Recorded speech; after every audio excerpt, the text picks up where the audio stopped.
Episode 130. Ancestor Li offered no comment and did not continue.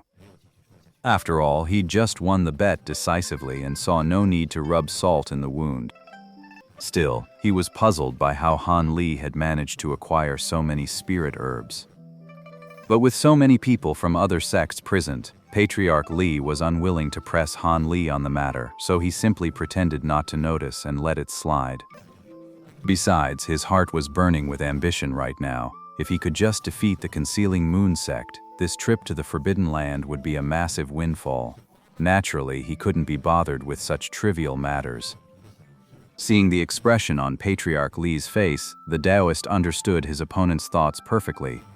Bitter and heartbroken, he could only watch from the sidelines as the contest between Patriarch Li and Old Man Cheung played out. But Elder Chuang's expression wasn't much better than the Taoists'. The spirit herbs handed in by the first few Concealing Moon sect disciples were all utterly ordinary, leaving them with nothing to smile about. Just as Patriarch Li was riding high, the situation took a sudden turn. The next few disciples from the Concealing Moon sect submitted over 10 spirit herbs each, instantly putting their total 5 or 6 plants ahead of the combined haul from the Clear Void sect and Yellow Maple Valley. Had actually won the final bet. That single blow left Ancestor Li completely stunned. All right, hand it over. Give me that bloodline serpent's core. I'm just about to refine a batch of high-grade pills, and that core will be perfect for the recipe.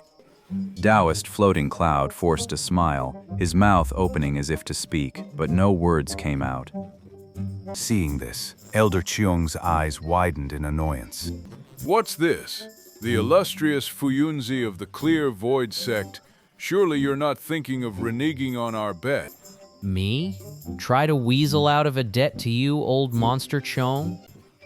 Of course, Floating Cloud Master wasn't actually trying to renege on the demon core. It was just that the loss of such a precious treasure was a bitter pill to swallow, and his reluctance was a purely instinctive reaction.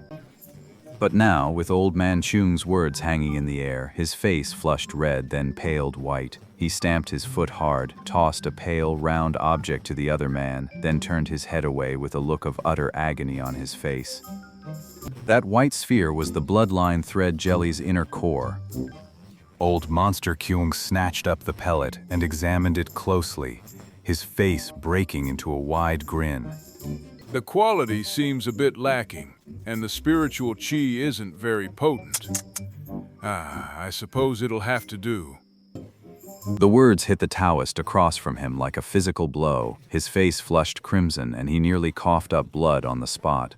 Furious, he quickly put some distance between them, lest his already fragile Tao heart shatter completely from sheer frustration. Fellow Taoist Li, you... I, Li, will have a piece of refined iron delivered to you within 20 years. Well, since fellow Taoist Li is so agreeable, I have nothing more to say. Old Man Cheung gave a satisfied nod, then swayed his head as he ambled back to the Concealing Moon sect's side. The twists and turns of this wager had the onlookers from the other sects shaking their heads in amazement. In the end, they all secretly took great delight in the fact that Patriarch Li and Floating Cloud Master's attempt to steal a chicken had backfired spectacularly. Well, they were the ones who chose to gamble with that old monster. In any case, the expedition to the Forbidden Land was now over. After the leaders of each sect had collected the spirit herbs from their disciples and had them inspected by the spirit beasts, they all took their leave, leading their teams away one after another. The Concealing Moon sect was the first to depart. After exchanging farewells with the other sects, they boarded the Heavenly Moon Divine Boat. Han Li couldn't help but look toward Nangongwan among them. But from the moment she boarded the vessel until its final departure, she never once glanced his way.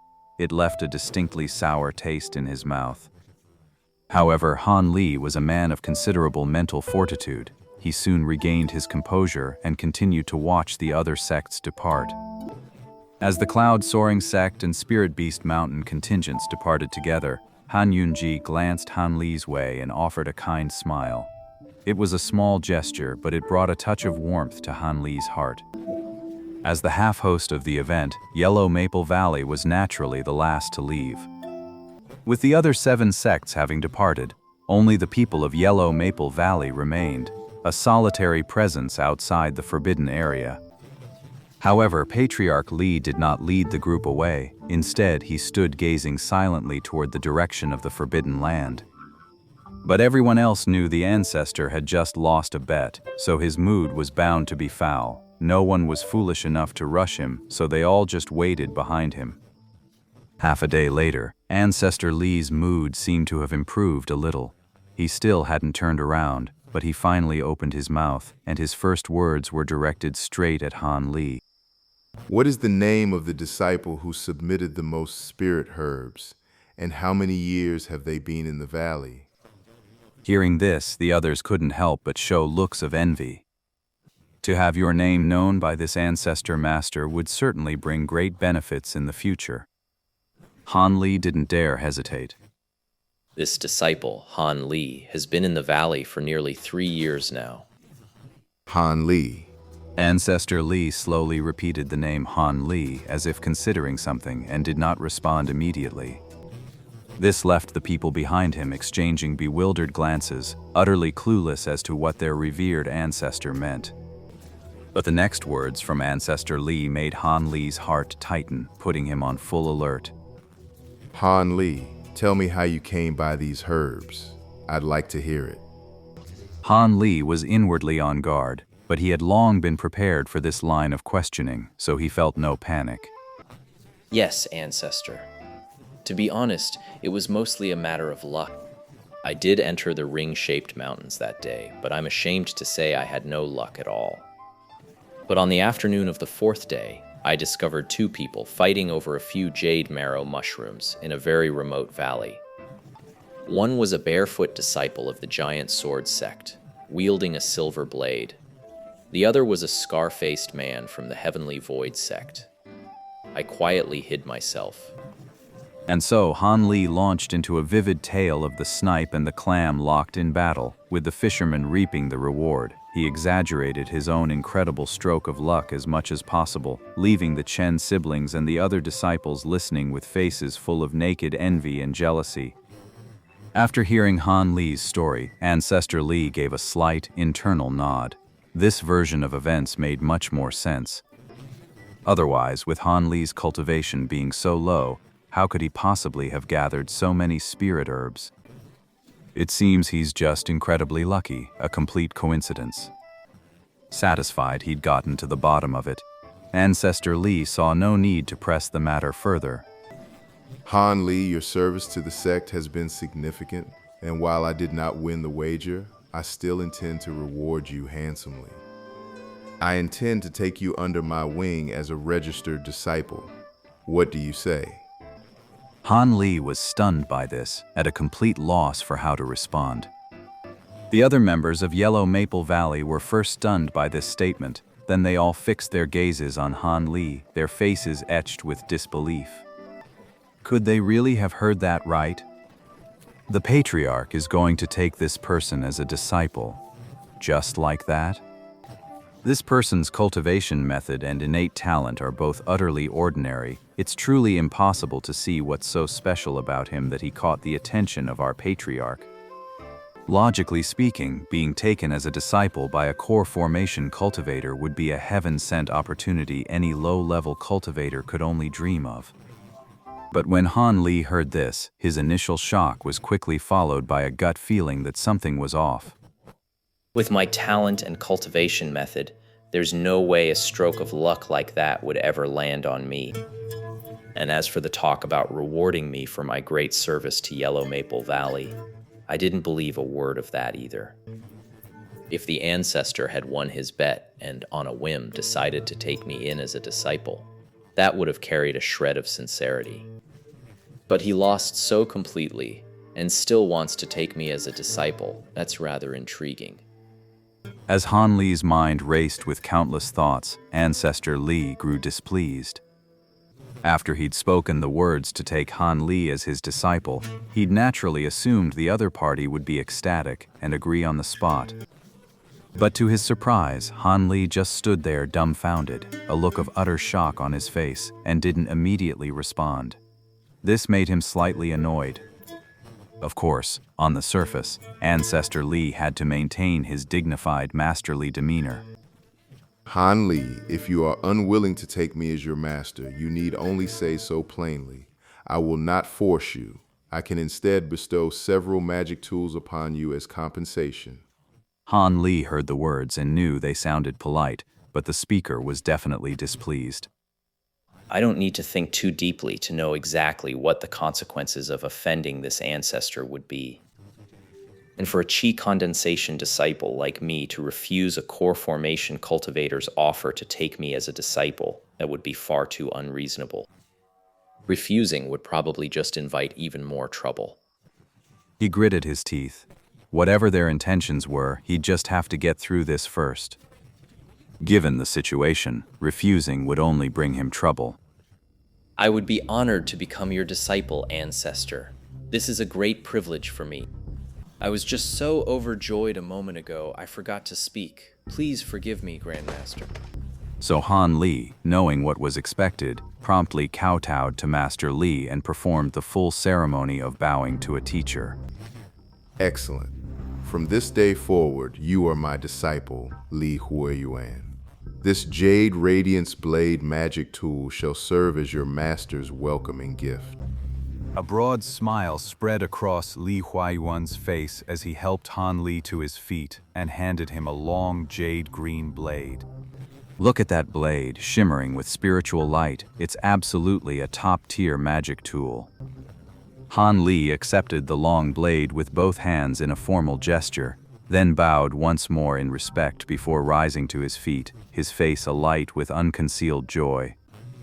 The other disciples, who had been watching with their jaws on the floor, now stared at Han Li with eyes blazing with envy. Their gazes were positively scorching, each one of them wishing they were the one receiving the magic tool, not the Han Li they'd long since grown to resent. Han Li couldn't read their minds, but the sheer intensity of the gazes burning into his back told him everything he needed to know. He couldn't help but feel a mix of amusement and exasperation. If it were possible, I'd much rather our esteemed ancestor had taken a fancy to someone else, not this unlucky soul here. The lesson from my last master, Dr. Mo, is still fresh in my mind. And now, here comes another master, even more capable and with his own hidden agenda. Just perfect. Once some time has passed, if you successfully build your foundation, I will personally bring you to my residence and accept you as a formal disciple. If you don't succeed in foundation establishment, that's fine. I'll still be here to offer some guidance on your cultivation. Respectful. Yes, master. All right, it's getting late. Let's head back to Yellow Maple Valley.